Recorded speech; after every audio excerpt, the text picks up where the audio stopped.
All right, folks, we're back at it again. Please scream out loud, really loud as you can. I love Pokemon, if you want me to continue.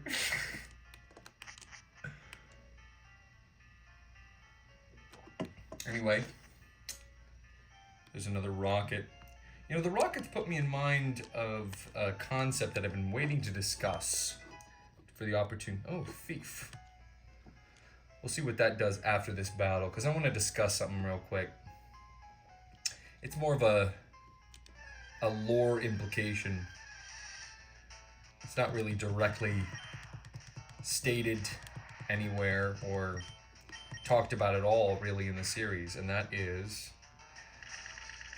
the entire presupposition of the whole deal here. You know, we're talking about battles. We're battling Pokemon. I'm leaving a trail of fainted Geodude and Zubat and Kakuna and Caterpie and Weedle and whatnot, just laying down in the middle of, you know, their environment and blah blah blah. There's all this fighting going on. It's like it's not very friendly, you know what I mean? It's like fighting. They're like hitting each other with big stones and karate chops and sucking each other's blood. It's like, how is this okay, you know? And the series did not shy away from this necessarily, but they also didn't really address it either. And that is, what's going on with these fights? And the conclusion is they want to do it. That's the whole point. And that wild Pokemon want to be captured and want to be trained, because only with a trainer can they reach their potential, and they like fighting, you know, and it's in their biology to accept the fighting, to accept the damage. They like it. They want to be KO'd. But then that whole premise goes out the window with these rockets. You know, this is a criminal organization, obviously. They have their, you know, their motives, their prerogatives, or whatever, however you want to say that. And they, you know, they're organized. It's organized crime. And they use Pokemon too. And they use Pokemon in a different context. First of all, it's stated multiple times that they're stealing these. They're stealing these from people. They're taking them from trainers, which you're not even supposed to be able to do. So they're taking them off their person. And it all, you know, revolves around the subject of what is okay. You know, what is okay to do to these creatures? It's like, am I their master and I'm commanding them to be harmed? Do they like it? Do they not like it? Then you have these guys, and it's like, okay, these guys, they're the bad guys. They're the bad guys. You know, they're doing nefarious things with them. They're stealing fossils from Mount Moon. They're causing trouble. But then it's like, within the context of a criminal organization, an underbelly that is operating against the will and jurisdiction of the powers that be. You know, what motivates him to play by the rules? Right now we've seen, I believe this guy has 3 Pokemon. You know, he has 3 Pokemon that he stole. It's like, why are you stealing ones that, like, make you seem evil, like a vampire bat, you know? First of all, you know, you'll notice some uniformity with the choices that these rocket grunts are making. What exactly is happening? You know, how much are they controlling, you know, of the situation? It's an interesting thought. It comes up. It's like, why are we making these cute little creatures fight? Do they like it? And the attempt of the series to answer that question is, yes, they do like it. They like fighting these Pokemon, these creatures, these pocket monsters. That's what it stands for, by the way, if I never said it. What is Pokemon? Pokemon. It means Poketo monsters. The Japanese love abbreviating things, and so they shorten it. They go pocket monster, Pokemon, pocket. And the justification is their biology, their morphology is such that they want to be doing this.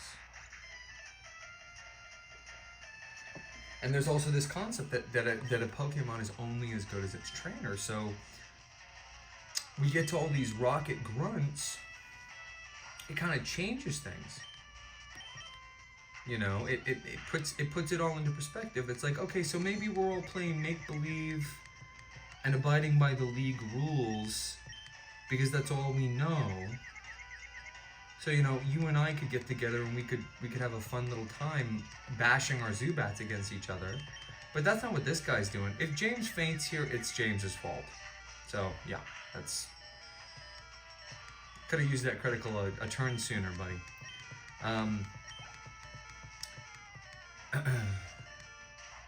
Yeah, like this guy has two... This is a good time to switch out. Can I get away with a... No, I'm not even gonna try. I was gonna try to do a supersonic. I mean, sending in Charlie here isn't a great idea, but anyway, I'm wrapped now.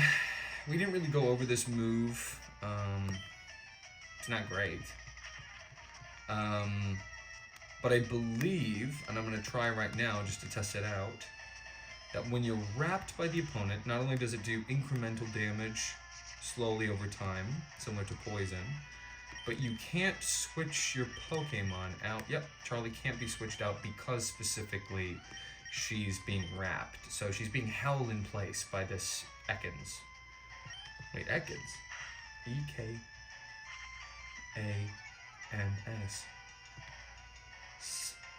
Wait, let's spell it backwards. Ekans. Wait, it's snake backwards.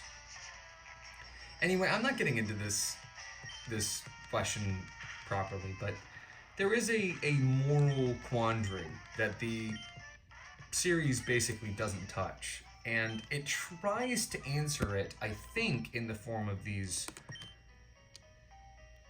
if you find a fossil, give it to me and scram. But you lost to me. And that's the whole thing, right? Is this is a game for kids, but is the implication not that he's using his Zubat and his Ekans to attack people? People, not Pokemon, people. And take their stuff? Isn't that what's happening? I'm pretty sure that's the implication. He's using his scary big old snake and bat to intimidate people.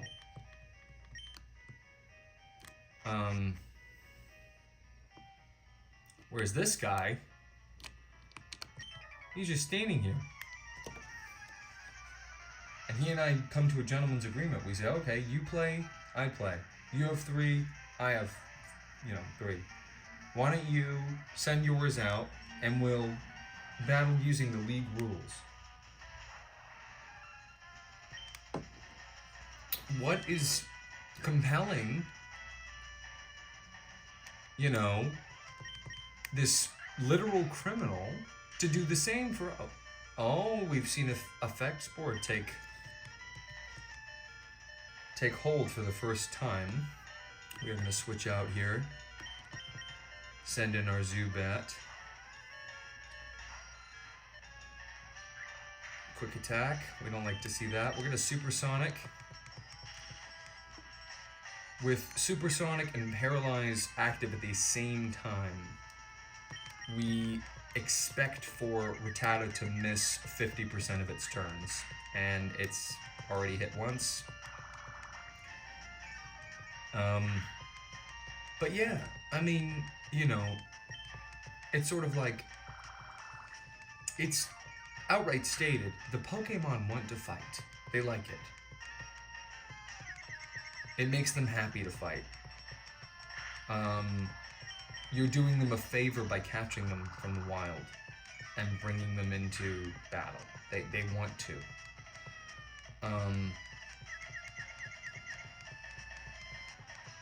See, look. When you get paralysis and confusion going at the same time, it's really just like a nasty combo. There's basically nothing you could do. More of the trainers should use items, in my humble opinion here. So we did get Charlie to level up. We now no longer have the benefit of paralysis. We are going to have to send in Pidgey here. I do want to leave it confused before I switch out, but it missed both times. I don't remember how much Quick Attack was doing to Paris, but just because I don't want it to get a critical and faint, we're going to switch it out. And this is just going to be an easy, you know, we all know what Dusty's capable of at this point. But yeah, I didn't really explain it too well, but there's this specter that looms over. I just don't want Pidgey to get all the experience, but there's no, I mean, it probably will not leech life. It will probably supersonic. I'm gonna bet that it's gonna supersonic, and I'm gonna send in Charlie on a bet. That doesn't make any sense.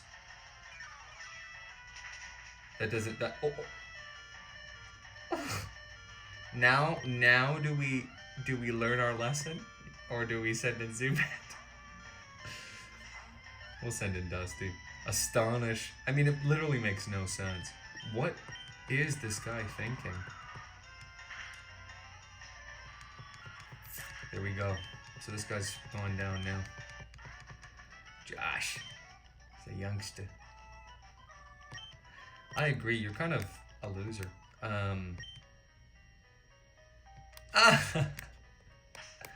Dude, I get it.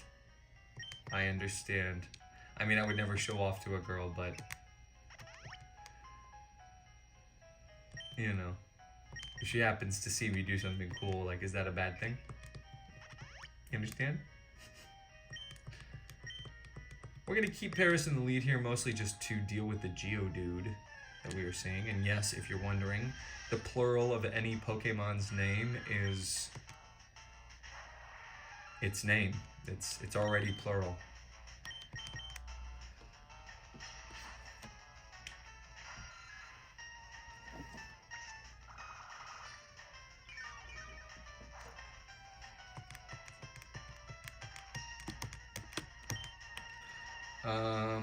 Supersonic. Alright. I believe that's... How many Supersonics in a row have we missed? If my count's correct, that's 3 in a row. So that's 3 coin flips missed in a row. Well, weighted coin flips is 55, not 100. I mean, it's 55, not 50, so...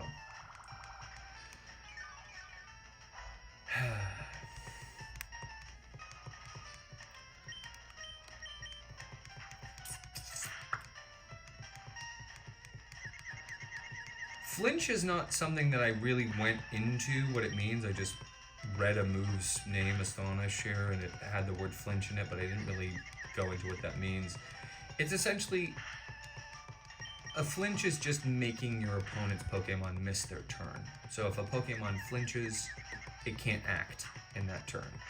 So basically, if you have a move that flinches and you're not going first, it's pointless. That secondary effect is pointless because you can only... Flinching only matters... So this guy didn't make me get into a battle, which surprised me. On with that item.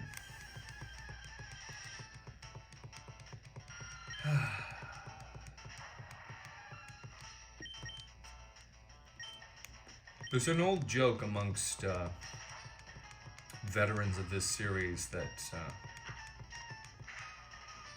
you know, every single cave you go into, it's like, oh, there's another Zubat. That's the joke. It's not too far from reality, though.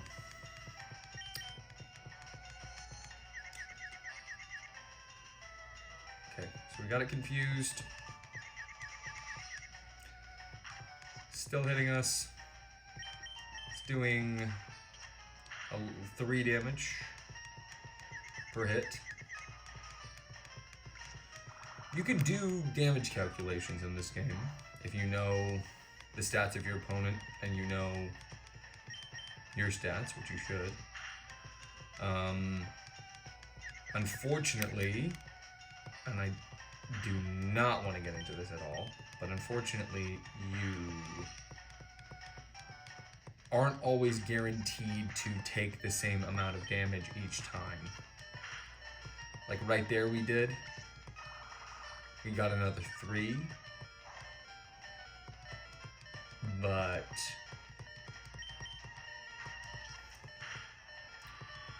it's a range.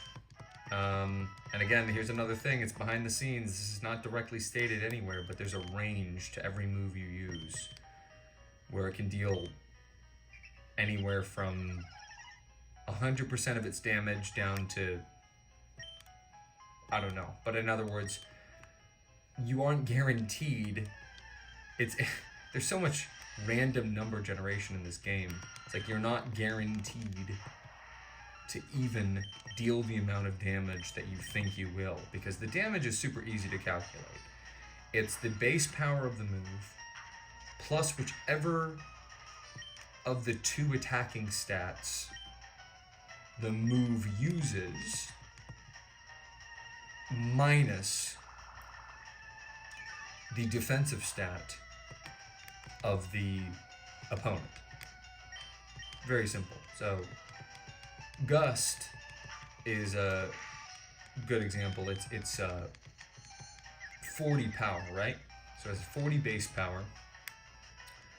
And then Pidgey, we'll just say, to make the math simple, has 20 attack.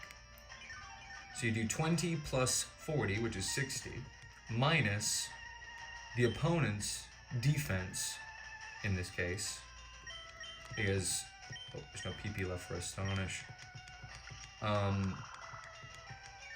In this case, the defense stat, this is pointless.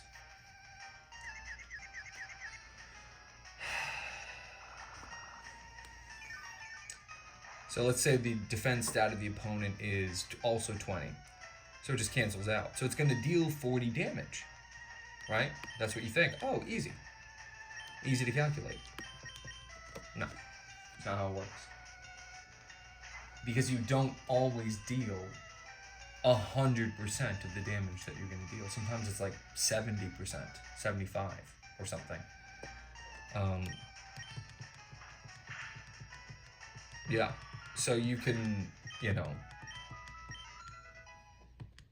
really get yourself into trouble if you're relying on, hey, I'm going to do this much damage, and it turns out that it's not going to deal that amount of damage. I'm going to pick up this item, a moonstone. Let's look at what that is. Actually, you know what? Just to build the suspense, we're going to look at what a moonstone does next time.